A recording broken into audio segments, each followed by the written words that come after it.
ప్రకాష్ రావు sir ఏంటయా పొద్దున్న నుంచి ఒక్క కేసు రాలేదు.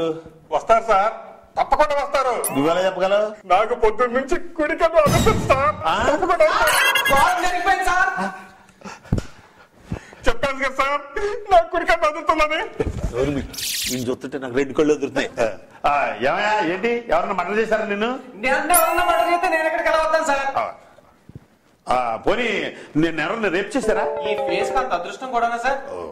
మరి రేపు కాక మర్డర్ కాక మరి ఏం జరిగిందా? నా కార్ స్టీరింగ్ ఎవరో దొప్పేశారు సార్. ఏంటి, కారు స్టీరింగ్ దొప్పేశారా? అవును సార్. ఎక్కడన్నా కారు కొట్టేస్తారు కానీ స్టీరింగ్ కొట్టేయడం.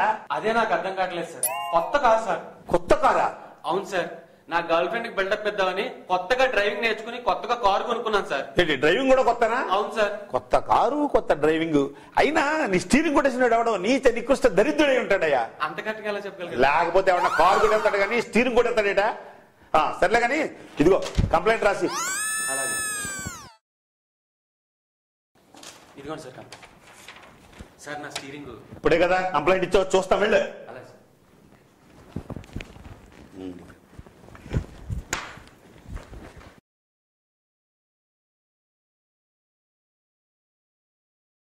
సార్ సార్ రావా, ఏంటి మళ్ళా వచ్చావు? ఈసారి నీ కార్ నెంబర్ ప్లేట్ ఏమన్నా కొట్టేసాడా?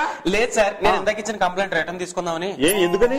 ఏం లేదు సార్, నేను డ్రైవింగ్ కొత్త కదా. అయితే ఇందాక డ్రైవింగ్ సీట్ లో కాకుండా వెనకాల సీట్ లో కూర్చున్నాను సార్. స్టీరింగ్ కనపడపోయేసరికి ఎవడో కొట్టేశాడని మీకు కంప్లైంట్ ఇచ్చాను సార్.